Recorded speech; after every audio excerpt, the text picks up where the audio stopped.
perkenalkan, nama saya Fitriani. Saya adalah analis senior di Australian Strategic Policy Institute dan kami bekerja sama dengan Universitas Indonesia untuk menuliskan modul diplomasi cyber.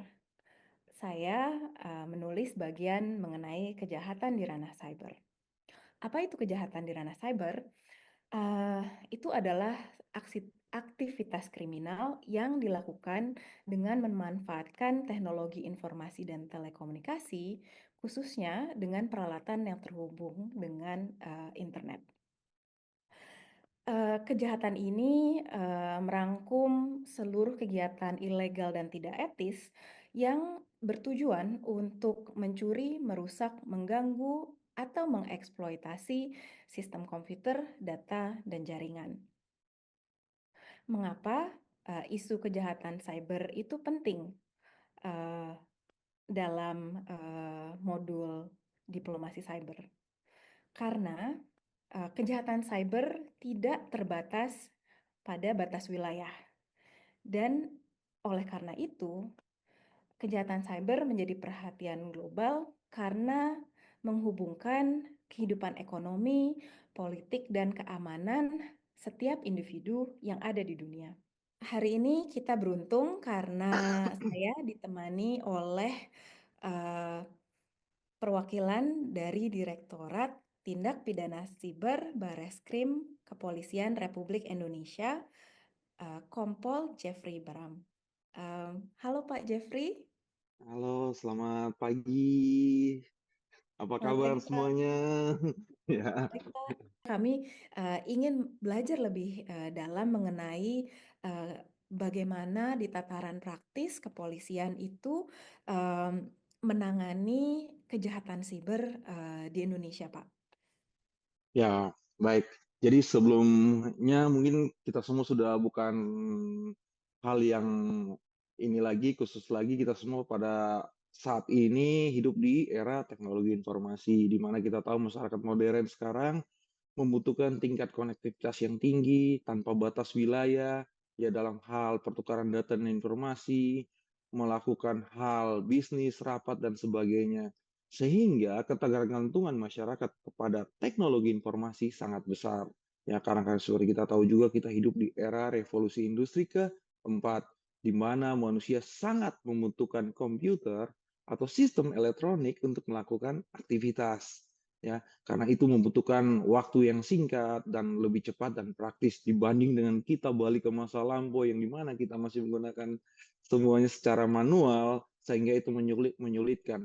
Nah, hal ini tentu saja membawa dampak yang positif buat masyarakat, khususnya masyarakat Indonesia yang mana kita tahu kita adalah merupakan salah satu populasi yang besar, terdiri dari suku dan budaya, dan tentu saja dengan pemahaman-pemahaman yang berbeda. Dan kita juga adalah negara kepulauan yang dimana kita tahu internet itu sangat membantu untuk mendistribusikan informasi sampai ke pelosok-pelosok. Nah, hal ini kalau dilihat dari sudut pandang yang positif sangat baik untuk masyarakat Indonesia. Tetapi kita harus tahu ya dan harus sadar bahwa seiring ya canggihnya teknologi, berkembangnya teknologi, kejahatan cyber juga semakin berkembang, berinovasi mengikuti perkembangan teknologi.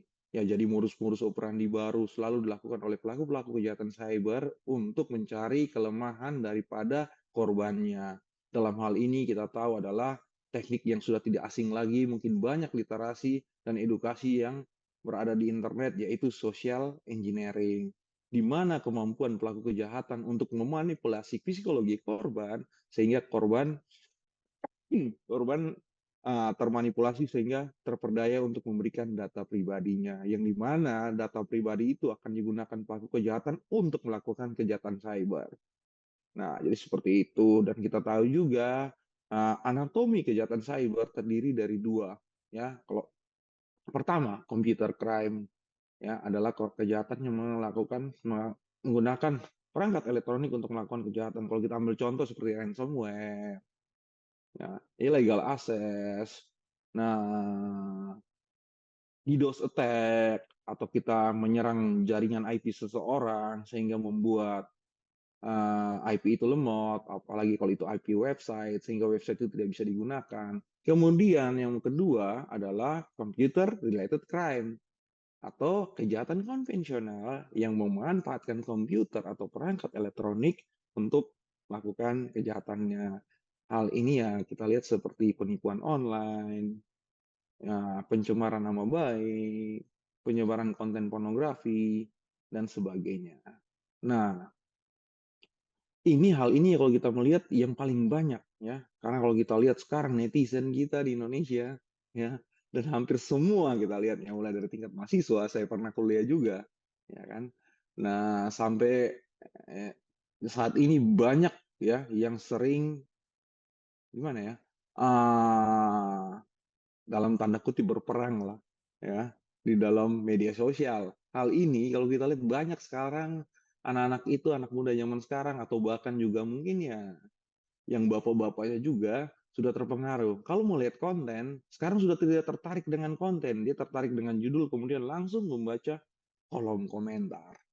Nah, disitulah dia akan berkomentar. Jadi seperti itu yang fenomena yang terjadi.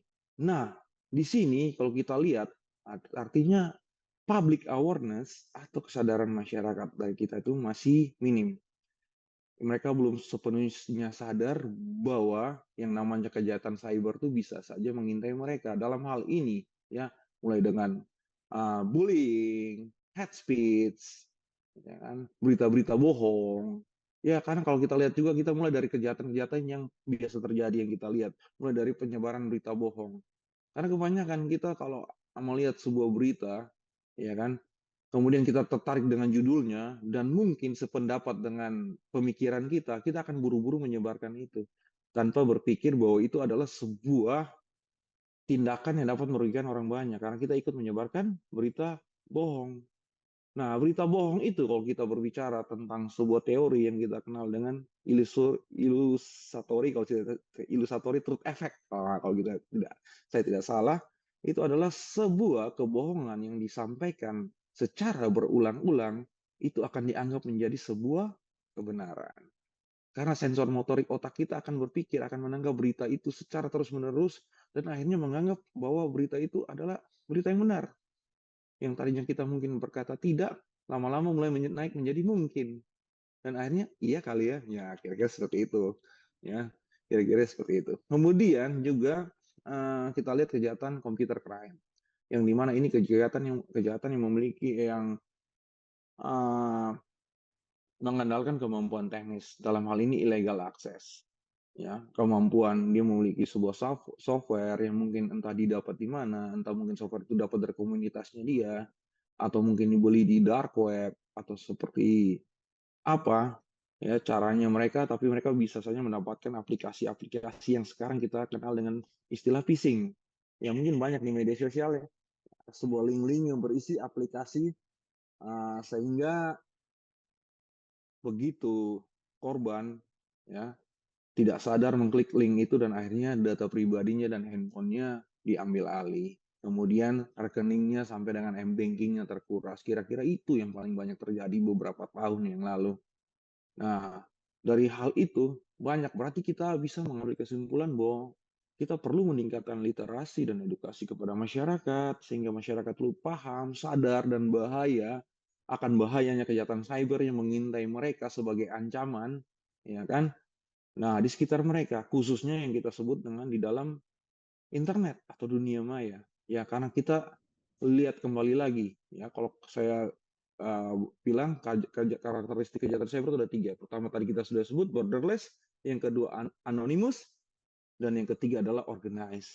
Karena gampang sekali, ya fleksibilitas daripada identitas, ya itu yang sangat disenangi oleh pelaku. Jadi kita bisa mengubah-ubah identitas kita ya dengan berbagai cara dan berbagai teknik yang tentunya sudah tidak asing lagi ya, banyak yang sudah bisa, contohnya kita menggunakan identitas orang lain, tidak menggunakan identitas asli, menggunakan nama samaran, dan yang ketiga ini adalah yang organize yang tidak kalah penting.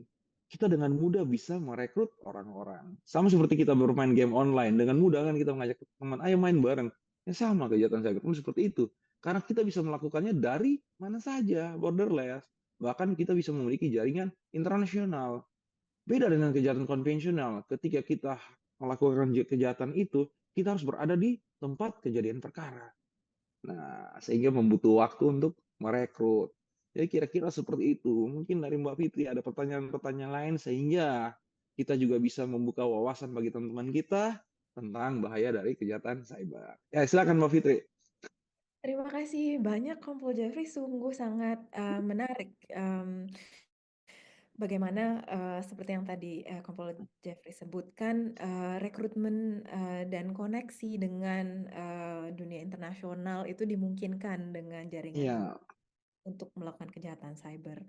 Nah, untuk Polri sendiri, bagaimana pengalaman Bapak berkoordinasi secara internasional dalam penanganan, eee, kejahatan cyber, Pak? Apakah ada, koridor atau ada, eee, mmm, mmm, koneksi internasional di mana Indonesia, menggunakan, kerjasama tersebut untuk, menangani kejahatan siber, Pak? oh ya, baik. Jadi untuk kejahatan cyber pun kami kerjasama internasional itu tentunya di banyak hal ya. Pertama, bidang pendidikan. Ya kita yang namanya studi banding, ya kan. Terus ini short course atau kursus-kursus singkat yang dimana mungkin diadakan di negara-negara ASEAN, terutama yang paling dekat. Kemudian di negara-negara seperti Jepang, Amerika, Rusia, yang kita sebut dengan training of trainer.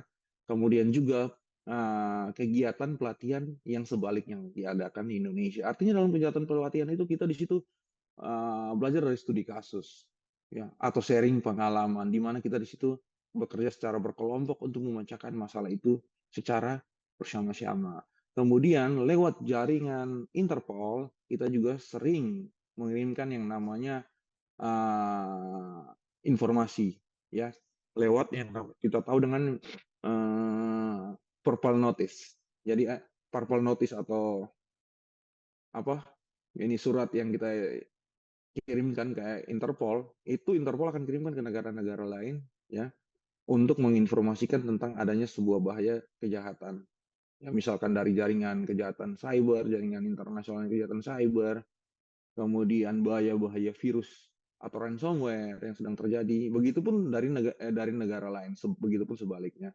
Kemudian juga kalau dalam bantuan pencarian orang yang kabur ke luar negeri, khususnya dalam kejahatan cyber, itu juga lewat jalur Interpol. Ya, atau kita sekarang kita kenal Divupintar, Divisi Hubungan Internasional Polri. Kemudian jika kita melakukan tindakan penegakan hukum, maka yang pertama ya dari Divupintar akan duluan mengirimkan yang namanya Blue Notice. Blue Notice itu berfungsi sebagai informasi di mana orang itu berada dan tinggal. Ya, jadi seluruh anggota Interpol akan mengirimkan itu kepada anggotanya, kemudian dari negara yang menjadi anggota akan menginformasikan bahwa yang bersangkutan tinggal di sini dan berada di sini dan mungkin sudah menjadi warga negara sini atau menetap sementara karena visanya masih berlaku. Nah, contoh seperti yang ketiga adalah red notice, di mana kita membutuhkan bantuan untuk kepolisian setempat melakukan penangkapan dan melakukan ekstradisi. Ya. Nah, kalau itu kita bicara seperti itu, tentunya gitu kita bekerja sama dengan negara-negara yang mempunyai MLA dengan Polri, Mutual Legal Assistance. Ya, jadi itu yang kita biasanya negara-negara itu yang prioritas. Kemudian dalam hal perbantuan data, informasi maupun sampai dengan penegakan hukum seperti ekstradisi di negara lain, nah itu kita tentunya ya harus membutuhkan effort yang lebih ya karena kita harus melihat dari hukum yang berada di negara tersebut. Nah, jika yang dilakukan pelaku kejahatan yang kabur ke negara itu, kejahatan itu dianggap sebagai sebuah pelanggaran hukum, maka negara itu mungkin akan membantu. Mungkin ya, karena kita membutuhkan effort. Banyak juga yang terkendala negara tersebut juga mungkin belum bisa untuk membantu kita. Ya, banyak contoh banyak tidak usah kita sebutkan negaranya, banyak di internet silakan googling sendiri kalau kita tidak etis untuk memberikan negara. Nah, di situ eh, akan dilihat ya apakah di negara tersebut kejahatan itu dianggap sebagai kejahatan atau bukan. Contohnya apa? Judi misalkan. Tidak semua negara menganggap judi itu adalah kejahatan. Ya, pencemaran nama baik, penistaan agama. Ya, jadi tidak semua negara itu menganggap itu sebagai pelanggaran hukum. Banyak negara yang membiarkan warganya bebas berpendapat. Contohnya seperti itu. Atau mungkin konten-konten pornografi juga di beberapa negara pun ada yang bebas. Ya, tidak sependapat. Jadi negara-negara, khususnya negara-negara Eropa yang menganggap konten itu ya biasa, bukan sebuah konten pornografi. Nah, itu kalau pelaku-pelaku kejahatan seperti itu kabur ke negara tersebut, maka negara tersebutnya mungkin juga agak enggan untuk bekerja sama khususnya dalam penegakan hukum. Karena menurut kacamata mereka, sudut pandang mereka, itu bukan sebuah pelanggaran hukum. Jadi seperti itu. Untuk saat ini, kita pun juga selalu melakukan komunikasi, bekerja sama dengan atase kepolisian, ya dari masing-masing kedutaan yang ada di Indonesia. Itu untuk percepatan pertukaran data dan informasi. Kemudian jika sudah disetujui, maka kita akan mengirimkan surat secara resmi. Nah, begitu. Mungkin ada lagi yang mau ditanyakan? Terima kasih, Jeffrey. Kalau begitu sulit juga ya untuk bekerja sama dengan negara lain jika regulasi yang mereka miliki itu berbeda standar dan prinsipnya dengan regulasi yang ada di Indonesia. Misalnya seperti yang tadi disebutkan dalam bidang judi, kebebasan berekspresi atau Tindak. pencemaran nama baik dan pornografi. Eh, Apakah ada solusinya, Pak?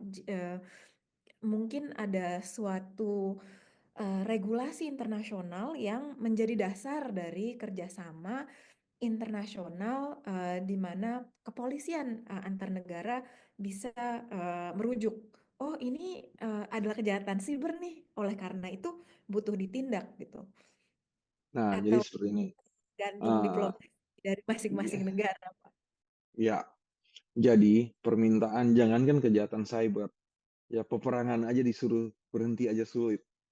Ya, jadi semua negara ya dia berhak untuk mengatur kedaulatan negaranya, khususnya juga di bidang penegakan hukum. Tidak semua negara beranggapan itu adalah sebuah kejahatan. Nah, seperti yang tadi kita bilang, banyak ya kita lihat negara-negara yang melegalkan judi, bukan? Ya, jadi seperti itu.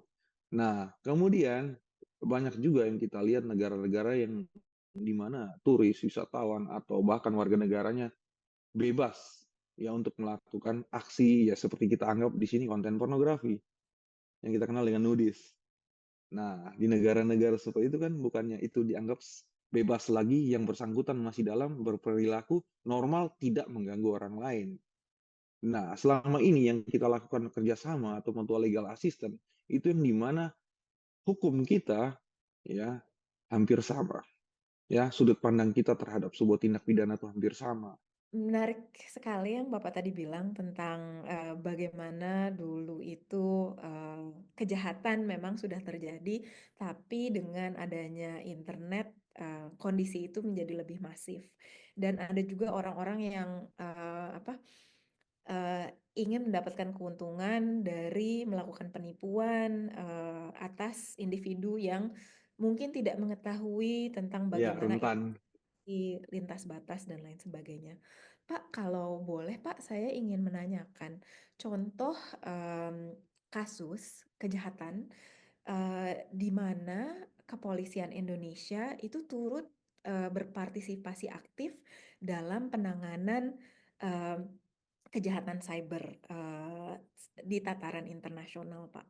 Mungkin bisa diceritakan kasus di mana Bapak atau kolega Bapak turut berpartisipasi aktif dan mungkin dari kasusnya hingga eh, apa proses penyidikan, penindakan, dan juga akhirnya apakah pelaku kejahatan cyber tersebut dapat diproses secara hukum dan mendapatkan apa ya balasan yang setimpal. Mengetahui kita memiliki tantangan-tantangan seperti perbedaan hukum, perbedaan kesiapan aparat, dan juga, bagaimana, eee, legal assistant itu tidak selalu muncul gitu kan. Kadang ada yang aturannya belum, cukup, belum mencapai ekstradisi.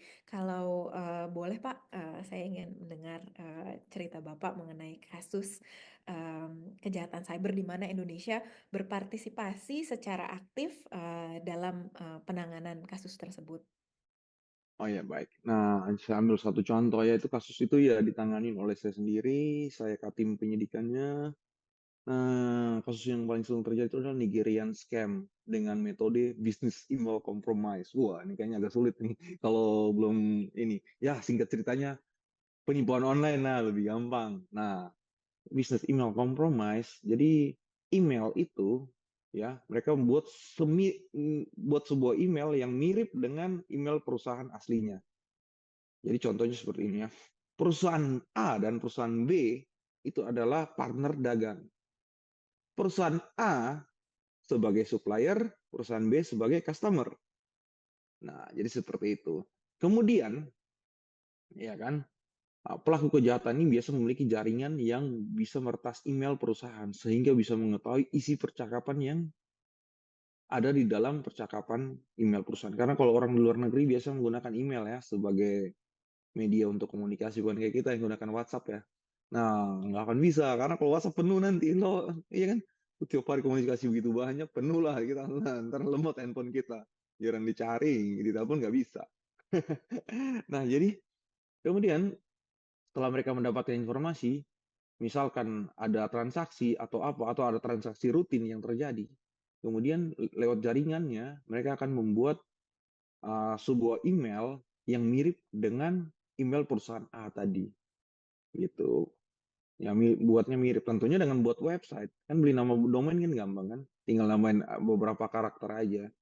Misalkan tinggal tambahin satu karakter lagi di belakang kayak ya kan. Kalau yang aslinya mungkin kayak perusahaan nama belakang saya Bram, mungkin di belakang tambah Brams. Ya, atau gitu kan saya gitu kan. Jadi kira-kira seperti itu. Nah, kemudian dia akan mencari jaringan lagi untuk yang kita sebut sebagai apa namanya money mules. Wah, sadis banget money mules. Ngambil. Nah, kemudian itu biasanya jaringannya akan datang ke Indonesia, merekrut warga lokal dengan alasan mau akan dijadikan direktur dari sebuah perusahaan, ya kan?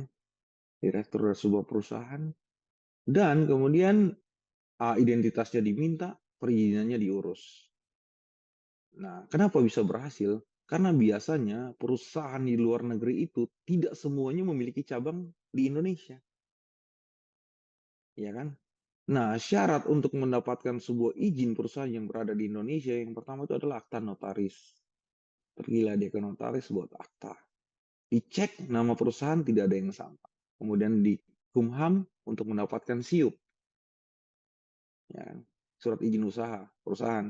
Nah, begitu sampai di situ dilihat juga nama tidak ada yang sama. Tentu tidak bertentangan dengan syarat-syarat, bukan? Nah, dibikinlah NPWP. Sudah jadi semuanya, datanglah dia ke bank, buatlah sebuah rekening giro perusahaan. Tentunya syarat sebuah rekening giro perusahaan harus memiliki dokumen atau legalitas yang jelas. Di situ ada akta notaris, di situ ada Kumham, di situ ada NPWP yang tentunya lewat orang yang direkrut sebagai direktur ini. Ya, kemudian begitu jadi rekening giro perbankan, maka rekening itulah yang akan dipakai sebagai rekening untuk menampung dana kejahatan. Ya, menampung dana kejahatan. Disitulah barulah kelompok yang pertama beraksi. Melakukan komunikasi dengan perusahaan B. Menggunakan email palsu tadi yang mirip dengan milik perusahaan A. Singkat ceritanya seperti ini.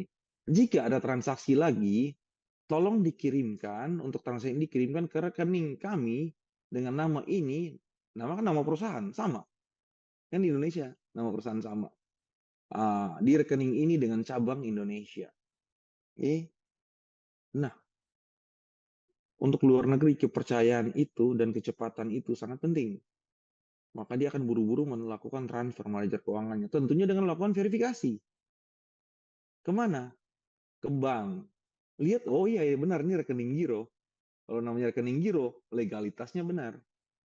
Dokumennya lengkap. Begitu dana itu transfer, masuk, langsung ditarik sama pelaku. Karena rekening giro, itu dia unlimited transfer. Jadi bisa ditransfer berapa saja, sejumlah berapa saja, dan bisa ditarik berapa saja menggunakan cek. Kemudian mereka mengambil dalam bentuk cek, kemudian memberikan kepada tadi, kelompok tadi. Nah, biasa orang-orang Nigeria yang berkaca dari ini. Tapi saya tidak berkata semua Nigerianya seperti itu ya. Tapi pelaku kejahatan yang kemarinnya seperti itu yang banyak kita tangkap. Nah, kemudian berbekal laporan informasi dan laporan polisi dari kepolisian negara Taiwan dan Korea Selatan, Singapura juga, akhirnya saya mengambil langkah untuk melakukan penyelidikan dan penyidikan. Dan akhirnya seluruh kelompok itu bisa tertangkap. Dan kami proses secara hukum, dan barang bukti berupa uang yang masih ada saat itu berjumlah sekitar 29 miliar, kami kembalikan kepada perusahaan. Tentunya dengan lewat keputusan pengadilan. Itu kita sebut dengan recovery asset. Jadi pemulihan aset. Jadi pelakunya ditangkap dan sebagian juga. Nah, atas dasar dan berkat kejadian itu, Kepolisian Negara Indonesia atau Polri diberikan penghargaan oleh Kepolisian Negara Taiwan dan Kepolisian Negara Korea Selatan. Karena perusahaannya berasal dari situ. Jadi ya kita harus hati-hati, terutama terhadap orang yang baru kita kenal, apalagi itu orang asing. Nah, orang asing kalau kita lihat di sini ya banyaknya yang mungkin di uh, Bali, ya mungkin di Bali. Jadi di situ kita lihat banyak sekali kan dari bermacam negara. Jadi itu juga hati-hati karena di situ juga pernah terjadi kejadian seperti itu. Yang paling gampang dipinjamkan rekening ternyata ditransfer itu dana dari merupakan dana aliran kejahatan. Ya, begitu ditelusuri, dilaporkan oleh kepolisian luar negeri bahwa itu adalah jaringan narkotik yang dananya ditransfer ke Indonesia, kemudian diambil mereka secara cash. Kasihan dong orang yang meminjamkan rekening. Singkatnya kan kayak gitu. Ya. Ya, Pak, baik. tadi kalau boleh merujuk contoh kasus yang Bapak berikan, itu adalah kerjasama dari Indonesia, eh, Taiwan. Korea Selatan, dan Jepang. Sungguh menarik ini. Dasar hukum dari kerjasama internasional tersebut apa ya, Pak? Nah, jadi dasar hukum dari kerjasama internasional itu adalah gini. Itu adalah tindak pidana cyber, penipuan online. Di mana-mana namanya scam, fraud. Itu di semua negara tidak ada yang bisa menerima itu. Ya. Nah, di situ kita melakukan pertukaran data dan informasi karena kita lihat korbannya sudah banyak, ya. Korbannya sudah banyak sehingga kita akhirnya melakukan penegakan hukum. Ya karena bukti-bukti lengkap, korban banyak dari negara-negara juga lain tetangga juga, negara-negara terkait juga aktif memberikan data dan informasi, ya sehingga kami mendapatkan cukup bukti sehingga dilakukan penegakan hukum atau penindakan terhadap pelaku kejahatan tersebut gitu. Terima kasih Pak. Dua pertanyaan terakhir. Ya. Pertama, kalau menurut Bapak yang menjadi praktisi dalam penanganan kejahatan cyber internasional, menurut Bapak di mana kekuatan Indonesia dalam kerjasama eh, menangani kejahatan cyber, Pak? Apa yang bisa kita Nah, banggakan?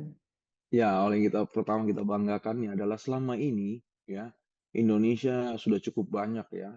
Nanti datanya saya juga belum punya karena tapi bisa dilihat di Divupinter bahwa pelaku-pelaku yang berasal dari Indonesia, dari negara luar, begitu berada di Indonesia tetap ditindak. Kami tidak pandang bulu. Kami tidak beranggapan bahwa itu adalah warga negara kami terus sehingga kami lindungi. Tidak. Kemudian Indonesia adalah memiliki jumlah anggota Polri yang cukup besar, nomor 5 di dunia.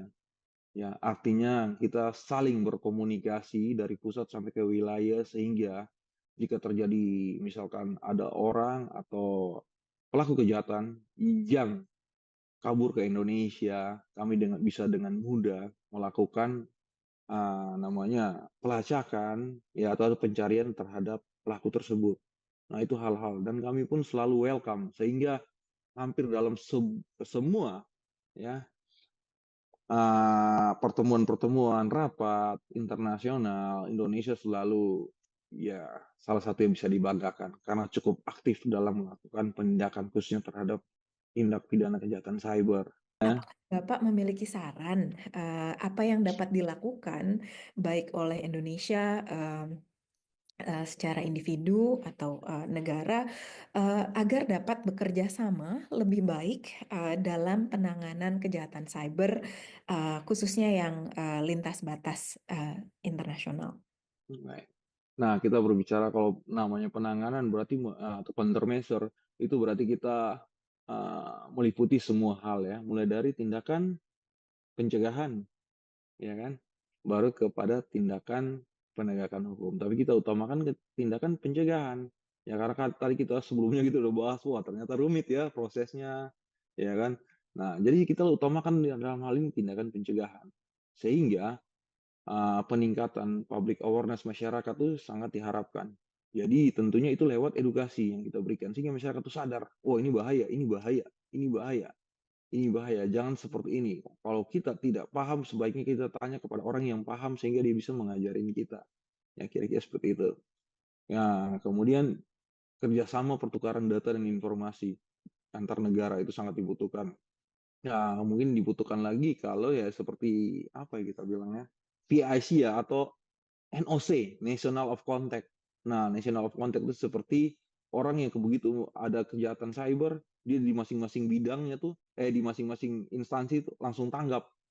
Kalau ada industri, hubungin ini, hubungin ini, hubungin ini, hubungin ini. Karena kita butuh kecepatan. Nah, jadi pesan terakhir, ya mungkin buat teman-teman saya, rekan-rekan saya, khususnya mahasiswa yang akan lulus dan mungkin akan bekerja di perusahaan-perusahaan atau tempat-tempat yang menggunakan teknologi informasi atau infrastruktur teknologi informasi sebagai sarana utama dalam melaksanakan bisnisnya, ya mungkin teman-teman harus lebih paham mengenai kejahatan cyber, ya mengenai kejahatan cyber dan tentunya paham bukan untuk diri kita sendiri, tapi juga harus bisa memberikan itu kepada orang lain, memberikan edukasi kepada orang lain sehingga dampak dari kejahatan cyber bisa diminimalisir khususnya di negara kita. Ya, jadi teman-teman harus paham. Ya mulai dari hal-hal yang tadi kita sudah berbicara tentang kejahatan computer crime dan computer related crime. Kalau kita berbicara yang namanya computer crime, berarti apa namanya teman-teman harus lebih mempunyai skill tentang sistem. Jadi pesannya cuma satu, think before you click. Ya seperti itu. Tadi kita telah mendengar bagaimana penanganan kasus kejahatan di ranah cyber dilakukan di Indonesia. Sekarang kita akan mendengar bagaimana dalam diplomasi internasional penanganan kejahatan di ranah cyber dilakukan. Dan kali ini saya bersama Duta Besar Damos Dumoli Agusman, Duta Besar Indonesia untuk Austria dan Slovenia, dan juga perwakilan tetap Indonesia untuk PBB di Vina. Um, Selamat pagi, Pak. Apa kabar? Selamat pagi dari Kota Wina. Senang bisa bertemu Bapak. Pak, saya ingin menanyakan, kalau menurut Bapak, mengapa penting bagi mahasiswa di Indonesia untuk belajar mengenai diplomasi ketika membahas mengenai isu kejahatan di ranah cyber? Baik, ini pertanyaan yang cukup menarik. Kejahatan cyber itu adalah kejahatan yang agak unik dari sisi hubungan internasional ya. Jadi kejahatan siber itu bersifat lintas negara. Sementara secara tradisional crime atau tindak pidana yang terjadi di dalam satu teritori itu biasanya urusan eksklusif dari teritori itu. Itu dalam hukum kita sebut dengan jurisdiksi. Nah, kejahatan cyber itu bersifat lintas teritori, sehingga artinya lintas jurisdiksi. Nah, di sini persoalannya. Akar masalahnya kenapa hubungan internasional menjadi harus cawe-cawe terhadap isu cyber adalah karena kejahatan ini bersifat lintas jurisdiksi. Sementara seperti saya katakan tadi, secara konvensional tindak pidana itu adalah urusan jurisdiksi negara tertentu. Jadi kalau misalnya ada terjadi tindak pidana di Indonesia, ya itu urusan Indonesia. Di negara lain terjadi tindak pidana, ya itu urusan negara lain. Tetapi cyber itu tindak pidananya itu melibatkan berbagai jurisdiksi. Sehingga memunculkan pertanyaan, jika terjadi tindak pidana ini, bagaimana mengatasi tindak pidana ini? Jawabannya adalah yang paling pasti, tidak ada satu negara pun yang mampu secara sendiri menyelesaikan tindak pidana semacam ini. Di sini akhirnya hubungan internasional masuk. Ya. Artinya negara-negara harus bekerja sama. Karena kalau tidak bekerja sama, maka tindak pidana semacam ini, yang unik ini, tidak akan mungkin terselesaikan. Nah, karena dia harus mengengage negara lain, melibatkan partisipasi aktif dari negara lain, maka dibutuhkan diplomasi. Ya, jadi diplomasi di sini in play. Ya. Karena dengan diplomasi, maka Indonesia dan negara-negara lain bisa berkomunikasi untuk mengatakan gimana ya caranya ya. Jika ada satu intruder di jurisdiksi A melakukan kejahatan terhadap kepentingan Indonesia, ya, maka penegak hukum Indonesia kan nggak mungkin mengejar dia karena berada di luar jurisdiksi. Oleh sebab itu kita harus bekerja sama. Nah, di dalam kerjasama inilah kemudian negara harus, ya istilahnya harus berbincang. Bisakah Bapak menceritakan bagaimana prinsip yang dipegang oleh Indonesia dalam melakukan diplomasi siber? Baik, yang pertama seperti kita ketahui bahwa diplomasi begin at home ya. Itu satu narasi yang mungkin bagi para mahasiswa hubungan internasional sudah sangat friendly ya. Nah, karena begin at home, maka Indonesia dalam melakukan project diplomasi, dia selalu melihat kepentingan kita apa. Apa sih interestnya Indonesia? Atau dengan pertanyaan yang mendasar begini, do we have interest on cyber crime gitu ya. Nah, kemudian kita menoleh ke domestik kita. Apakah Indonesia itu adalah negara yang terbuka terhadap teknologi? Misalnya satu, apakah Indonesia itu sudah mulai friendly ya atau sudah mulai memanfaatkan teknologi informasi di dalam kesehariannya ya. Jawabannya yes. Nah, kalau jawabannya yes ya, maka Indonesia adalah negara yang terbuka. Maka Indonesia adalah merupakan pelaku aktif di dalam teknologi informasi. Karena ada negara yang sudah menyatakan, saya tertutup gitu loh.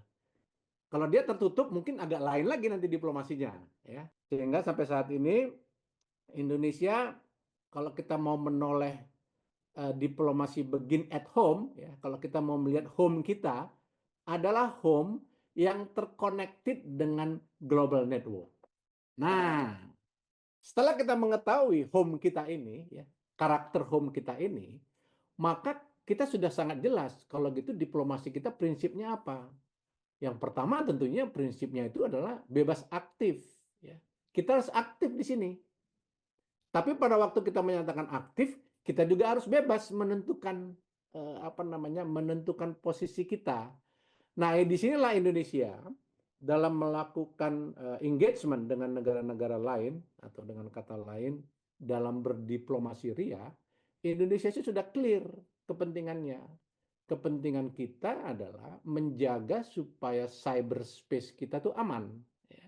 Supaya pengguna-pengguna atau user yang ratusan juta itu, ya, karena ratusan juta kita kan sudah pengguna HP kan, itu terproteksi dari upaya-upaya yang abusif di dalam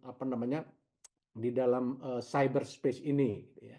Karena kita ketahui bahwa cyberspace ini kan merupakan media di mana secara virtual manusia itu bersosial, gitu ya. Nah, secara visual dia bersosial dan dia menggunakan media ini, dan media ini rawan terhadap tindak kejahatan. Nah, oleh sebab itu dalam hal ini Indonesia memiliki prinsip, oke, kita punya kepentingan, dan dalam diplomasi kita mengatakan Indonesia memiliki kepentingan supaya cyberspace ini aman dan terproteksi dari kejahatan cyber itu. Dan disitulah kita berdiplomasi. Nah, kemudian kita cari teman-teman di dalam dunia diplomasi. Siapa teman-teman kita yang memiliki kepentingan yang sama terhadap cybercrime ini, yaitu yang more regulated. Banyak ternyata.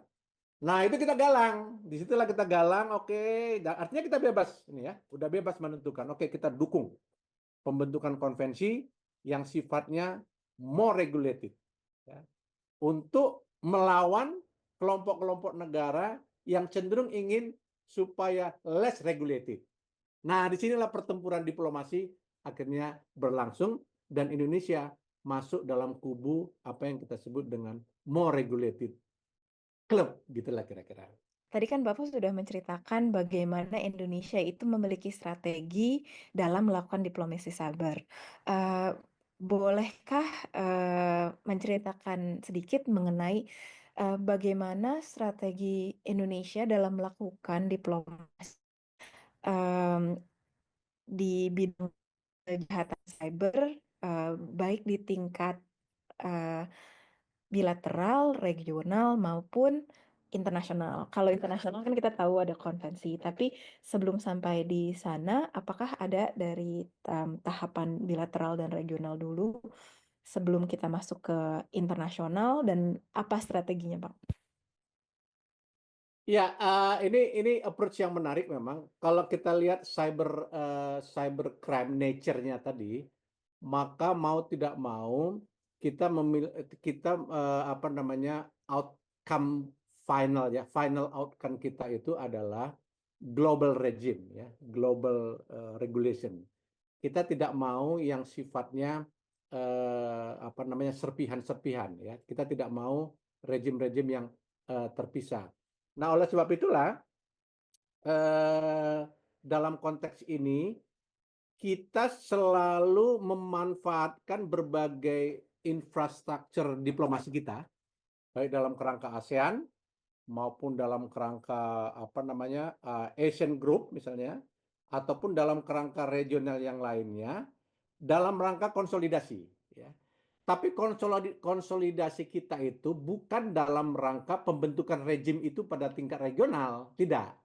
Kita hanya ingin mengkonsolidasi, ayo kita buat praktek yang sama, kita harmonisasikan perundang-undangan kita, ya. Misalnya dalam kerangka ASEAN, mari kita lakukan harmonisasi. Kemudian untuk mendapatkan common position, mari kita berdiplomasi dalam kerangka final outcome di global regime, yaitu konvensi yang baru terbentuk ini. Itulah sebabnya Indonesia termasuk negara, nah ini ada satu battlefield lagi nih dulunya, ya. Itulah sebabnya Indonesia termasuk salah satu negara yang tidak suka kalau rejim ini diatur oleh Budapest Convention, ya. Seperti kita ketahui kan ada konvensi Budapest. Sebenarnya konvensi Budapest ini good, isinya, kontennya is very good, ya. Tapi karena konvensi Budapest ini dibentuk dalam kerangka European driven, ya, driven by Eropa, gitu ya, sehingga konvensi ini ownership-nya itu sangat terbatas kepada regional, ya. Dan warna atau kekentalan daripada konvensi ini juga menjadi sangat European centris. Nah, kemudian muncul perdebatan. Ayo dong Indonesia, kita kan sudah ada konvensi Budapest. Ini kan contoh yang baik, gitu ya. Kenapa enggak konvensi Budapest ini aja kita jadikan global regime gitu ya. Kita jadikan sebagai instrumen global ya. Everybody ayo jadi party ke Budapest gitu ya. Nah, Indonesia termasuk negara yang mengatakan oke, in one hand kita akui bahwa kontennya bagus, tapi di lain pihak dari segi optik diplomasi ini nggak bagus karena ownership-nya jadi sangat sempit. Kita mau satu instrumen yang nanti ownership-nya itu bersama, gitu loh. Tidak terlabel, wah ini Eropa, Budapest, gitu ya.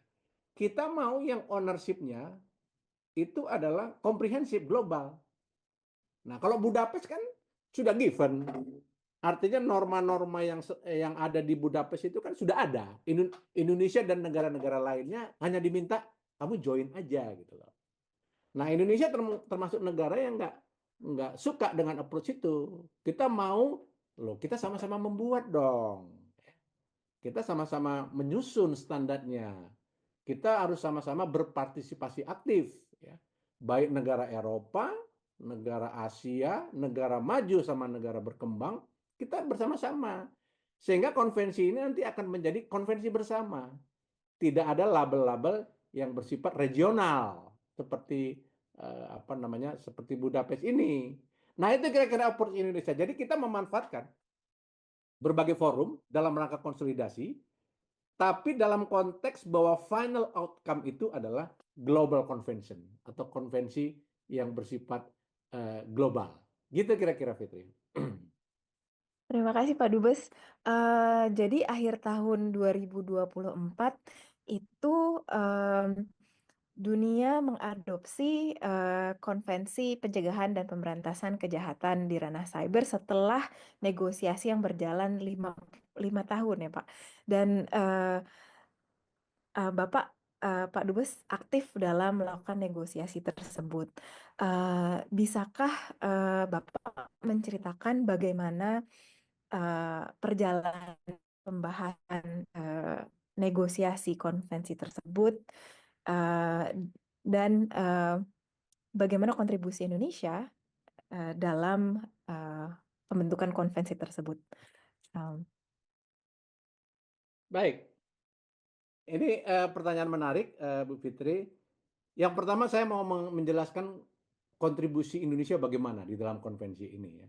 Ya, walaupun tidak terlalu terekspos di berbagai media, saya ingin mengatakan bahwa kontribusi kita cukup besar. Ya. Jadi kita itu berada di dalam organisasi pembentukan konvensi ini. Ya. Cuma ini nggak terlalu terekspos di dalam publik ya karena memang kita diplomasi kita lebih fokus pada pembahasan di dalam sidang konvensi itu sendiri ketimbang kita berkoar-koar di tempat lain. Nah, itu pertama ya. Jadi kontribusi Indonesia dari sisi itu aja sudah menunjukkan sudah menunjukkan partisipasi yang aktif dan struktural. Nah, kemudian di dalam perundingan penyusunan norma-norma ini, ya, Indonesia sangat aktif memberikan masukan. Ya. Pada waktu sekretariat konvensi ini mengatakan, oke, negara-negara silakan memberikan masukan-masukan, usul-usul, pasal-pasal dan sebagainya. Indonesia paling aktif. Ya. Indonesia langsung memberikan memberikan submission-nya. Gitu ya. Dan submission Indonesia ini banyak dijadikan referensi di dalam perundingan-perundingan yang berlangsung bertahun-tahun itu. Gitu ya.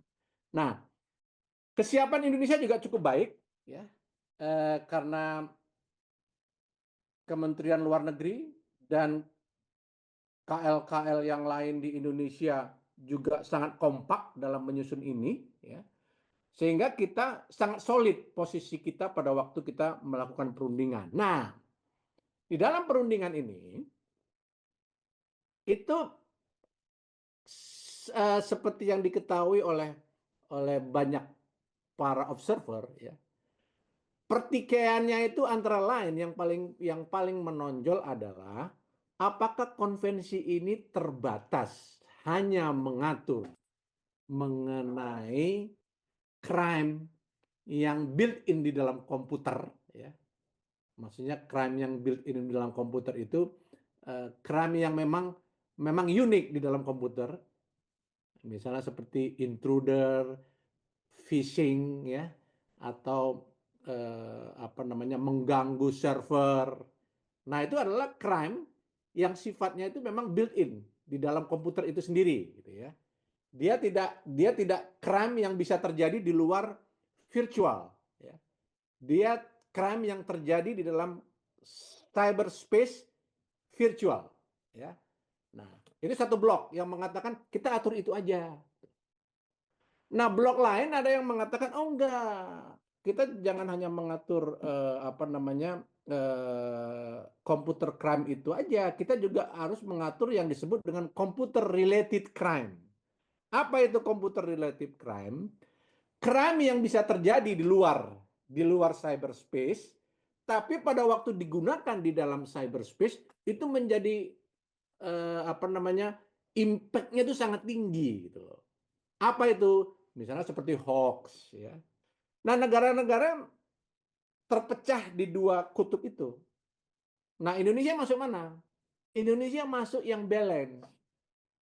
Kita nggak mau kalau itu hanya mengatur mengenai crime genuinely computer crime aja. Tapi kita juga mau mengatur, ya, crime yang karena karakternya kalau menggunakan IT menjadi ribet gitu loh, menjadi sangat berbahaya. Saya simpulkan dari perundingan ini dan bagaimana peran Indonesia adalah bahwa kita sedang mempertemukan berbagai kutub kepentingan yang berbeda dan akhirnya kita berhasil melahirkan suatu konvensi yang walaupun tidak sempurna tapi setidak-tidaknya sudah mengadopsi nilai-nilai di mana negara-negara setuju, ya, di mana negara-negara sepakat, ya. Tapi menyisakan banyak hal, ya,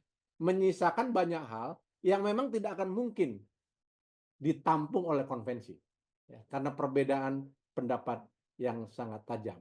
Jadi begitu dinamikanya di dalam perundingannya ini, Bu Fitri, sangat dinamis sekali. Sehingga Pak Adit sebagai raportor itu kadang-kadang nggak tidur dia untuk melihat pertikaian ini. Tapi di lain pihak, delegasi Indonesia juga sangat aktif. Kita kadang-kadang ganging up, ya. Kita bersekutu dengan negara-negara Arab, ya, kalau kita berbicara kepentingan tertentu. Kita juga dengan negara-negara ASEAN, ya. Asian culture, kita mencoba misalnya mengeksplor ada nggak kultur Asia yang bisa kita samakan, gitu ya.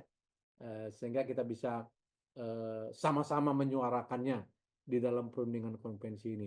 Sehingga Indonesia sangat aktif dari satu geng ke geng yang lain atau dari satu grup ke grup yang lain. Nah, keuntungan Indonesia adalah, nah ini yang paling menarik dalam dalam dimensi diplomasinya.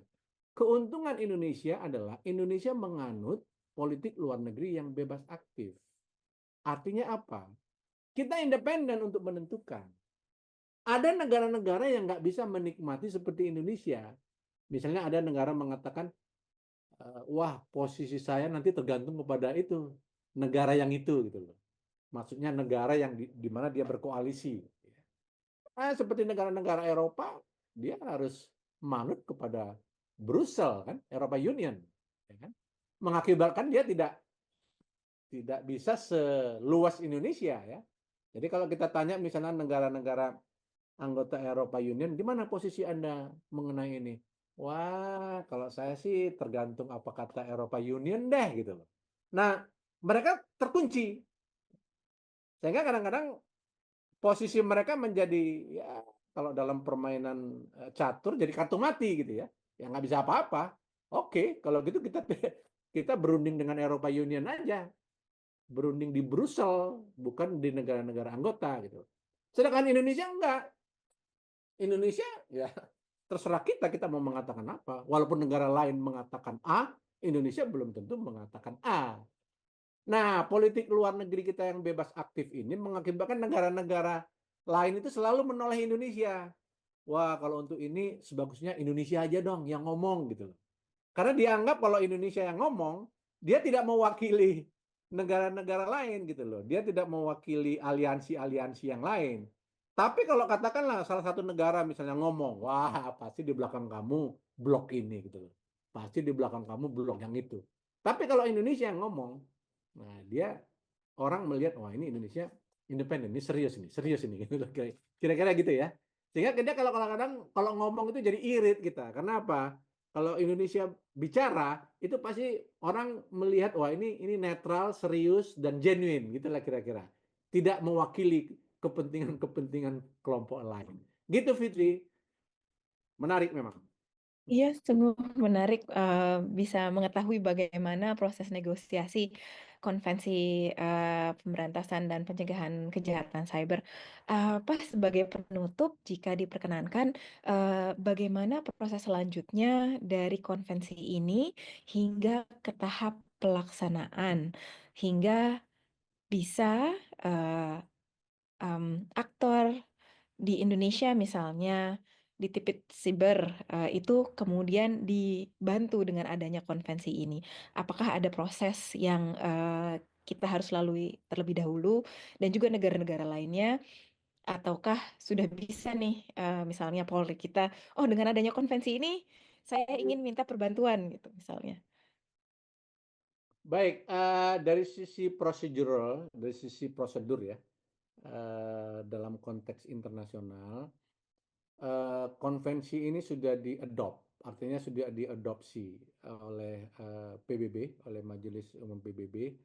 Artinya secara instrumen dia sudah dilempar ke market gitu ya. Oke, ini ada konvensi. Nah, kemudian langkah berikutnya adalah siapa yang ingin menjadi pihak terhadap konvensi ini. Ya. Jadi kalau posisi sekarang, ini tahun 2025 Februari, posisi sekarang adalah yang eksis itu adalah instrumen konvensi, tapi pihaknya masih nol.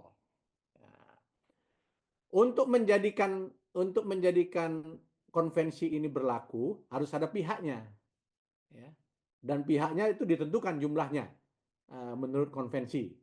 Jadi artinya konvensi mengatakan kalau misalnya sudah pihaknya sekian, maka konvensi sudah mulai berlaku. Nah, tahap berikutnya adalah konvensi ini nanti dibuka untuk ditandatanganin. Nah, dibuka untuk ditandatanganin. Apa yang dimaksud dengan ditandatangani? Kalau menurut konvensi, ditandatangani itu maksudnya bertunangan. Belum menikah, masih bertunangan. Artinya, oke, saya ingin berjanji bertunangan. Itulah kira-kira. Itu namanya ditandatanganin. Nah, penandatanganan ini rencana akan dibuka di Vietnam. Jadi Vietnam akan menjadi tuan rumah untuk mengundang semua negara-negara. Oke, silakan siapa yang mau menandatanganin gitu ya. Nah, Indonesia pasti negara yang akan menandatanganin. Nah, ini rencana akan dilakukan pada tahun ini juga.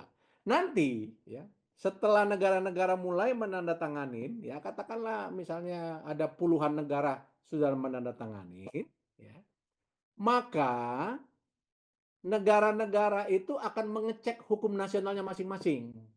Ya. Apakah setelah penandatanganan ini saya bisa langsung meratifikasi? Nah, ada istilah ratifikasi ya.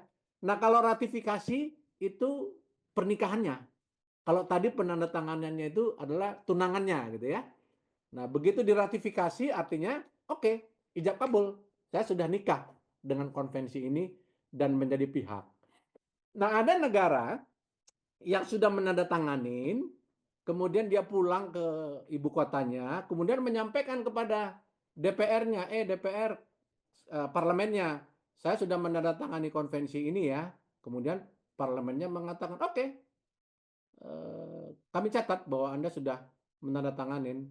Nah, menurut konstitusi mereka, dia bisa langsung meratifikasi. Nah, gitu ya.